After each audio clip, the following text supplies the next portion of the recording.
WB Gotham Knights, CW Gotham Knights, and Suicide Squad have gotta be an insane historic run of missed potential, CW fuckery, and some whole ass disappointing trend chaser activities that even your Grams could have seen coming. We're almost halfway through the 2020s with nothing to show for it. The worst part for me isn't even the fact that these products are bad. It's just how much of a bag fumble all three of these are when placed together side by side and seeing all the untapped potential left on the table.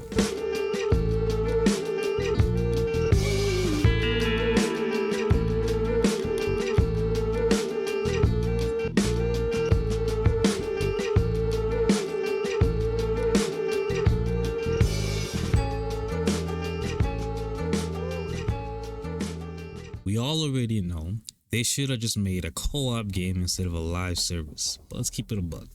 Realistically speaking, WB will not quit until they have one, and this game probably would not have been made if not for those elements.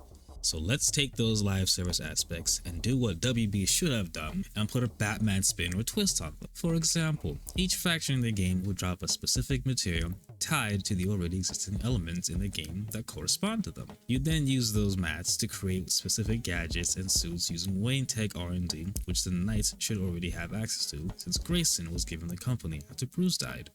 This right here would be a simple gameplay loop of using the clue system they already have in-game to target farm the specific materials you're looking for, while also trying to keep balance in the city. Because in this version of the game, you won't have unlimited time, or not every crime will show up on the map, unless you happen to be in the area or something like that. Basically, the idea is to just incentivize players to choose one crime event versus another. Going out at night will then require you to plan what events you're involved with, just like Batman would. Could even have the galactic map idea from Helldivers 2 that shows you roughly how much control certain villains have in parts of the city. Collecting mats to make gear, gadgets, and suits would be a gameplay loop I feel, personally, that any Batman fan could get behind it, especially if they got rid of the current suit customization and replaced it with something like this mod. With this mod made by Matt, you can mix and match any existing suit in the game to make whatever unique looking suit you want, but also serves whatever function you built it with using those mats you collected. Like this Batgirl suit I'm using, could offer some cold resistant stats, making fighting Mr. Freeze enemies easier and building batarangs that have heat procs or electric procs. You'll either deal more damage to freeze enemies using the heat procs, or disable certain aspects of freeze enemy gadgets using the electric procs, taking annoying attacks off the table but not dealing too much damage or any damage at all in comparison to the heat ones. The game would resemble more of a survival crafting game than a looter game, to be honest. My reference point for survival crafting games for me personally would be V-Rising. Now I'm not saying you start the game with no gear and have like a pickaxe or something. You'll have the usual expected bad gear, but if you want more specialized gear like exploding batarangs or wacky shit like batarangs that have poison ivy's pheromones to make stealthing easier or something like that, you can go out and make that. All you have to do is just put in the time and effort to go grind up those mats. And you have to keep a nice healthy stock of them if you want to be able to use them whenever you feel like it. Adds a little tension to each mission where you go out, like you gotta gear up properly, make sure you have what you need or what tools you think you might need for any situation. Be like Batman, be prepared for anything, you know? Now as a live service, each new season would come with a new villain and a new hero, meaning a new element or type of gadget or suit effect to come with it. Like, I don't know, maybe Kite Man shows up as the newest season and you can have batarangs that force enemies to float or hover in the air, or something fun and gimmicky, or something more closely related to what Kite Man actually does.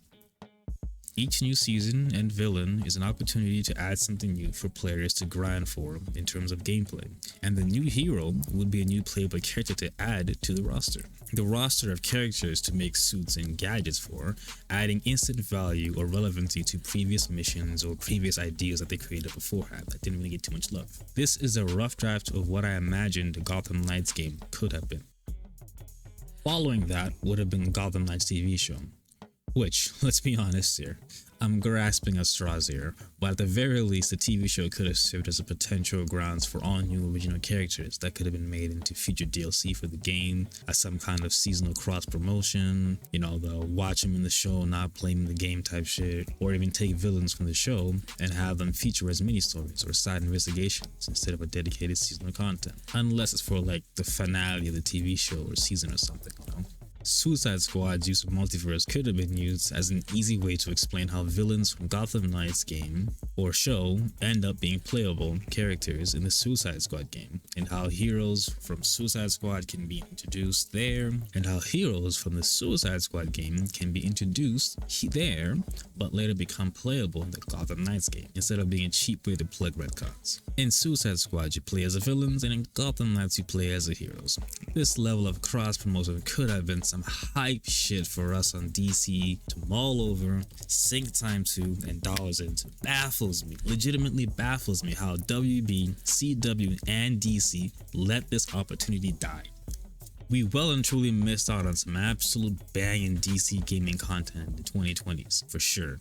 The setup was all there, but unfortunately, the vision hasn't panned out for us DC fans. While Marvel Bros over there eating well with Spider-Man, Spider-Man 2, Miles Morales, Midnight Suns, Guardians of the Galaxy, and as much as a pain as Avengers was, they still got some good licks in before dying out, while Gotham Knights saw no action. None. Following that, they have Rise of Hydra, Wolverine, Blade, Marvel Rivals, which honestly to me looks a bit iffy, but it's something, and they're showcasing some different characters too. Not to mention that there is that Iron Man game being made by EA Motive and that Black Panther by EA Cliffhanger. Those ones I have no idea. I don't think I've even seen more of even a screenshot for those games yet. While we're here staring down the barrel of a Wonder Woman game that we've seen nothing of, a DC Dark Legion mobile game, and a follow-up to the Arkham games in the Arkham Shadows VR title. And this one, I just feel bad for it because it's following Gotham Knights again, and Suicide Squad. 3 things that no one wanted, and 3 things that completely fumbled the bag. And now we have an Arkham title to follow it up with. These guys have probably made a pretty good game, but they're stuck having to just sit there and say, hey, well, you know, those shit sucked, but hey, we might have some good shit over here, you know, come on over here, try out some Arkham VR. It's a completely different thing, which even if to be fair, it completely is, but at the same time, man, we've just been burnt. Every year, 2022, 2023, and 2024, 3 years back to back. But man, who knows? It's tough out here. Maybe this summer we might get some new announcements to curve this less than ideal start to the 2020s of DC gaming. Alright, Kenny.